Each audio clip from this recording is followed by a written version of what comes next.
Fala galera, mais um conteúdo de geografia e vamos falar sobre a maior ilha da América Central, Cuba.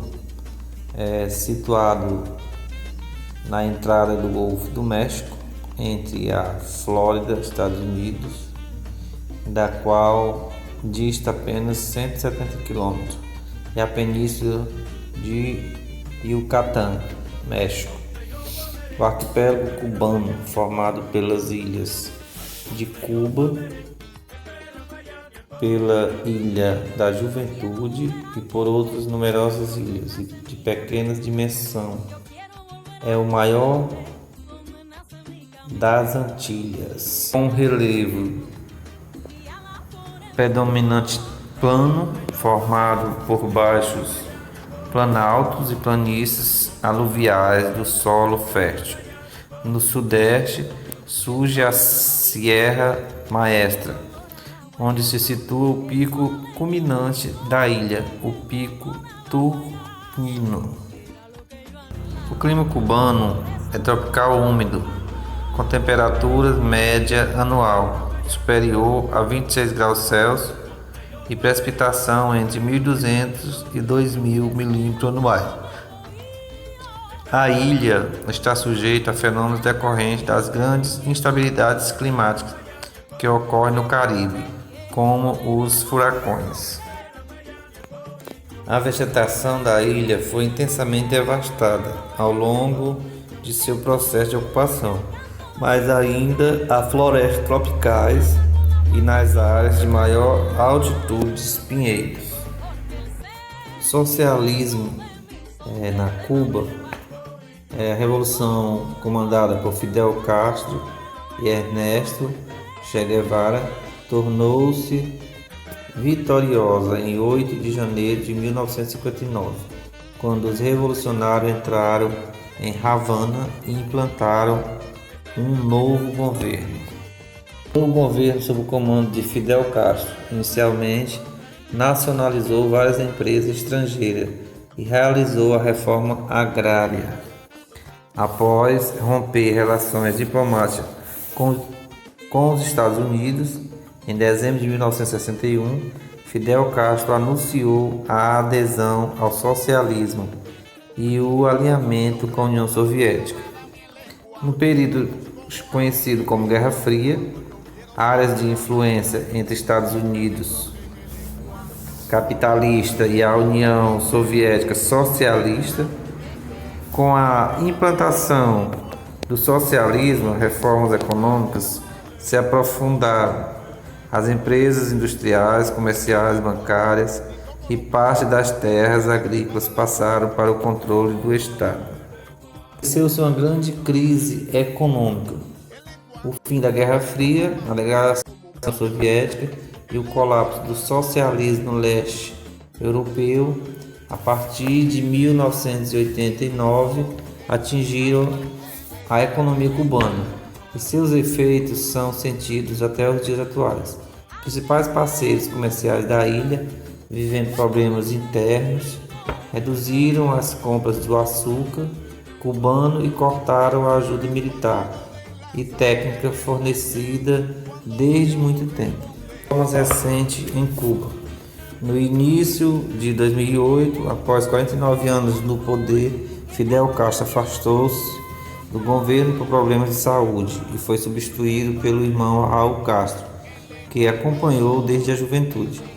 O novo dirigente cubano iniciou algumas reformas do regime, entre elas a cessão de terras agricultoras, com o intuito de elevar a produção de alimentos e diminuir a dependência da importação. Uma nova política habitacional e liberação de várias atividades econômicas para a iniciativa privada. Houve maior aproximação de intercâmbio com a Europa e a América do Sul. Em 2014, negociações de reaproximação entre Cuba e os Estados Unidos.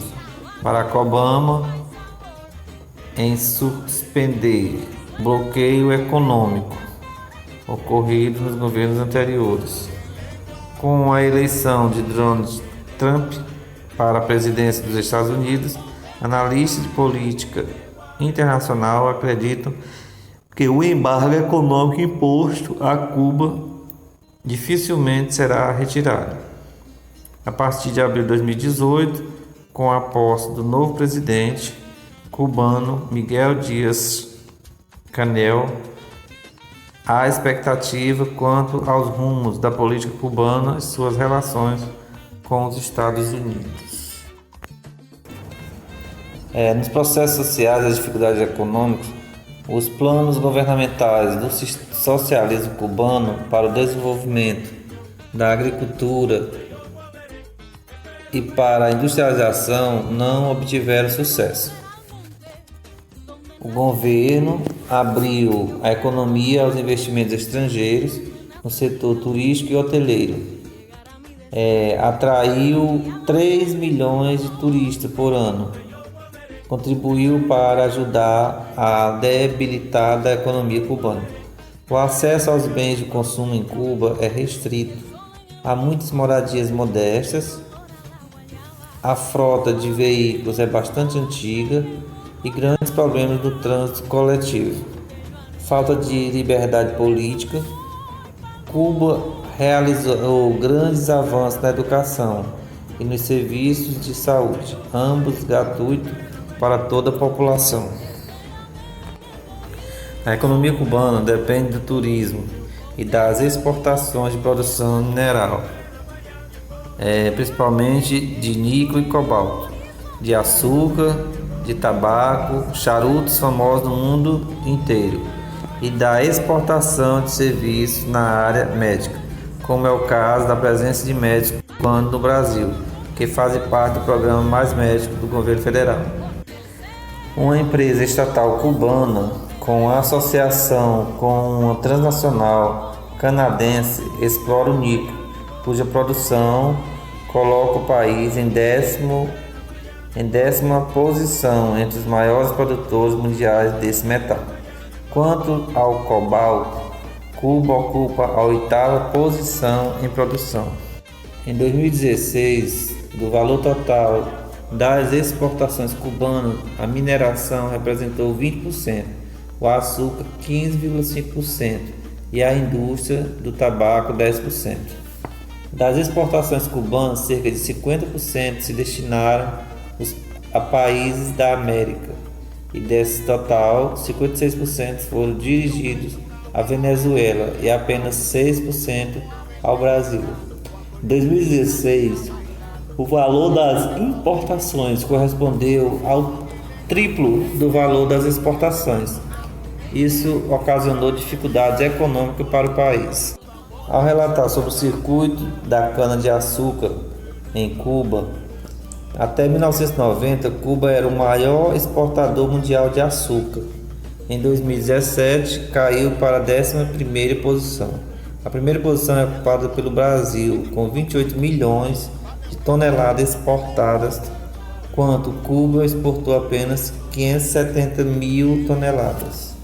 Alguns problemas relacionados à gestão do Estado pro setor canavieiro, a falta de investimento na atividade açucareira, o fim da União Soviética, seu principal parceiro comercial, que em troca do fornecimento de petróleo comprava grande parte da produção de açúcar, o embargo econômico dos Estados Unidos e os furacões que assolam a ilha comprometeram o setor. Em setembro de 2017, o furacão Irma destruiu cerca de 300 mil hectares de cana-de-açúcar. A falta de modernização no cultivo da cana-de-açúcar. A cana cubana é transportada por rodovias e ferrovias até as usinas. Uma vez transformada em açúcar e outro subproduto, é escoada até o mercado interno e os portos para exportação. Uma pequena parte da rede ferroviária é elétrica e o restante acionado por óleo diesel, o que impõe aos países despesas com a importação de petróleo, do qual é dependente. Muito bem, galerinha, isso foi o nosso conteúdo sobre Cuba, a maior ilha da América Central. E até o nosso próximo encontro. Valeu, garotada!